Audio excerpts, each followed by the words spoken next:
Hello everyone! So, Eid Mubarak po sa mga sister brother natin, ng mga Muslim dyan, and especially sa pamilya ko. Eid Mubarak po sa ating lahat. Time check ko na tayo ngayon, 5 AM na po ng umaga dito sa Saudi Arabia. So, maaga umalis ang mga amo ko para magsasala kasi marami ng taong mamaya. So, bagong ligo lang po ako dito kasi yun nga sabi nila is pag Eid na daw is maliligo. So, kinaugalian ko na talaga yan guys. So, fast forward muna tayo ngayon. Bagong gising nga pala ako dito. So, kung napapansin nyo guys kung bakit ako pa ikang-ikang dito, kanina kasi is natipalo yung paa ko. So, yan na yung nangyari sa akin ngayon. Yan na po yung resulta ng katangahan ko.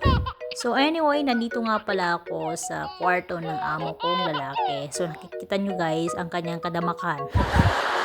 Pero wala tayong magawa kundi lilinisan na naman natin. Iniwan na naman ako ng mga amo ko. Pumunta na naman sila doon sa kamag-anak nila para doon nila i-celebrate ang Eid Mubarak. Nasali na talaga akong iwanan nila ako dito.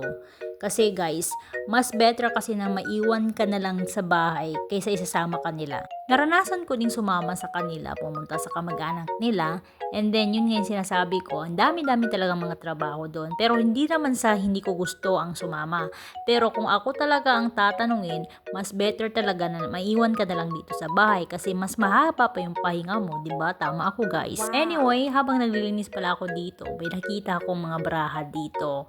Ayan guys, naalala ko tuloy yung sinasabi doon sa OWA na bawal magdala ng bara or etc. na haram dito sa Saudi Arabia. Pero guys, hindi ko talaga in-expect na merong baraha dito. Hindi ko talaga napigilan ang sarili ko.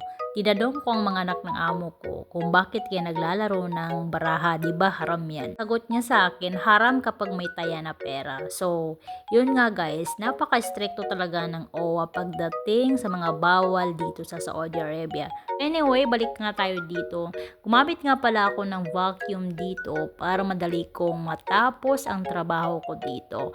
Okay lang din sa amo ko kung i-vacuum ko na lamang ito kasi mas better na i-vacuum mo kasi pag hindi ka magagamit ng vacuum dito, ang dami-daming mga alikabok na hindi mo nakukuha. So, nandito na ako guys sa kanilang sala na napakadumi. Iniwan na naman nila ang sala na sobrang dumi. So, no choice tayo ngayon kundi lilinisan ko na naman.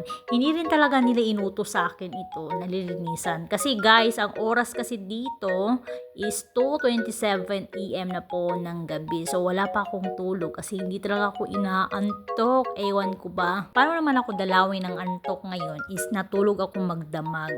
8 AM nga pala ako natulog and then nagising po ako is 1 PM na po. Sa sobrang pagod ko, nakita ko tuloy itong pagkain ng anak ng amo ko. Kinain ko na lang kasi this is a favorite food, you know that.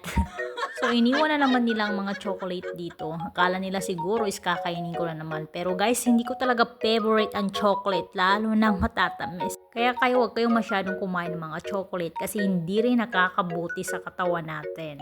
So anyway, lumabas nga pala ako dito para magtapon ng basura. Wala tuloy si Baba dito na magtatapon sa labas kasi hindi ako lumalabas dyan sa labas ng gate. Pasalamat din ako sa mga amo ko kasi meron silang mga initiative. Kasi guys, natatakot siguro sila na magtakas ako. Yan, nakakatawa. So, pumunta muna ako ng kusina kasi parang gusto kong magkape. Para mas lalong hindi ako makakatulog. Ewan ko ba, napakatanga talaga ni person. Hindi na nga dinadalaw ng antok si person, may pakapi-kapi pang nalalaman. Ito talagang hobby ko. Ewan ko ba kung makakapi na ako guys, parang feel ko is busog na ako. So anyway, pinandar ko pala itong pamatay ng mga insekto. Yan guys, yung decorante na pamatay. So bago ko aalis dito sa kusina is pinatay ko muna ang mga light dito kasi para iwas na rin tayo sa mga hindi magagandang mangyayari. Nandito nga pala ako sa labas ng kanilang bahay na nagmumuni-muni na sobrang sakit-sakit ng paa ko. Kanina kasi ng umaga bago ako umakyat sa aking kwarto, natipalo yung paa ko kaya nagkagaganito guys. So pakapi-kapi muna ako ngayon kasi mamaya or bukas is marami naman akong trabaho. Napakalawak talaga ng kanilang bahay. Pero guys, ito yung pinaka-favorite ko sa lahat, itong mga tanim ni Baba. Talaga magtanim si Baba ng kung ano-ano dito. Ayan guys, may mga tamar dito at saka ito yung na-na. Hindi na kami bumibili ng na-na sa labas, kundi mag-arbis na lang siya dito. Nakaka-amaze lang talaga kasi guys, akala ko is walang kalamunggay dito sa Saudi Arabia. Pero guys, meron talagang kalamunggay. So napaka-lover talaga ni Baba pagdating sa kanyang tanim. So nandito nga pala ako sa kanilang sala na para lang yan sa bisita guys. So anyway, umakyat na nga pala ako dito. Ito nga pala yung mga natanggap kong hadiah na galing sa kanila. So, bigay nga pala ni Baba yung 50 real na yan. And din sa mga anak niya itong 10 real. At ito yung sa kay Madam. Thank you po sa mga hadiyang binigay nyo. Kung ano-ano na talagang binigay nila sa akin. Yan, kape yan siya guys. And then itong puros mga chocolate. Ginawa na nila akong bata dito. Pero, na-appreciate ko lahat ng binigay nilang hadiah sa akin. Hindi na talaga ako nag-expect na may bibigay pa silang hadiah sa akin kasi nasanay talaga akong hindi binibigyan ng hadiah. Kaya tinanggap ko na lang sa sarili ko na walang hadiyang magaganap pagdating sa Ramadan. Pero thankful pa rin ako kasi binigyan pa rin ako ng mga Arabong ito ng hadiah. Thank you!